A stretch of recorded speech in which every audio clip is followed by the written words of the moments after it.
record. Marian Barasa, KTN.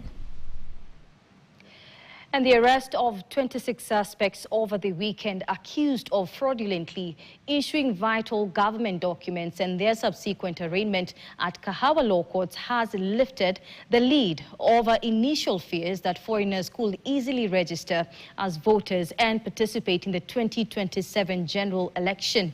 The arrest of these suspects will include senior directors at the Ministry of Immigration, chiefs and immigration officials accused of selling identity cards to foreigners comes only a few months after President William Ruto abolished the mandatory vetting process for communities residing in northern Kenya. Our reporter Chris Tyro tells us more. Some are very junior immigration officers. The suspects, among them officials from the National Registration Bureau, clerical staff from the Directorate of Immigration, assistant chiefs, technicians, businessmen and clearance brokers were arrested at different locations within Nairobi's Kamukunji and Eastleigh areas over the weekend, after the DCI unearthed an organized system where government documents were being issued fraudulently after money had exchanged hands. At the center of the allegations is the issuance of identity cards, birth certificates and passports to foreigners.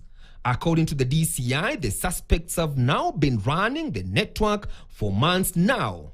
Magistrate Gideon Kiagi of Kahawa Law Courts is expected to rule on whether to release them on bond or not come this Thursday. In February this year, President Ruto signed a presidential proclamation that officially ended the mandatory extra-long vetting process of ID applicants in Kenya's northern and border counties. Ile ubaguzi ambayo imeendelea Kenya hii kwa miaka 60, ati mtoto wa Mandera, ati mtoto wa Wajia, ama Garissa ama Tana River, ati akienda kutafuta kitambulisho anaulizwa maswali kuzidi ile wamama wanaulizwa huko kwa maternity. Hiyo maneno tumesema itakoma. Although the government's argument is that the vetting discriminates genuine Kenyans from getting government documents and services, those opposed feel that the directive opens loopholes for foreigners to get national identity cards. Na ndio leo nimesema kama kuna maswali itaulizwa, wale ile maswali inaulizwa iulizwe watoto wote wa Kenya. Sio ya kwamba watoto wa Northern Kenya waulizwe maswali na wale wengine hawaulizi maswali. Hawa watu watapata passport zetu, waende kula Amerika, waende wakalipue manyumba huko. Wanasema wa Kenya wanalipua manyumba huko. Mtapewa visa ya kwenda Amerika. These things ziko na serious security implications. Sio kitu ya kufanya kiolaola namna hii.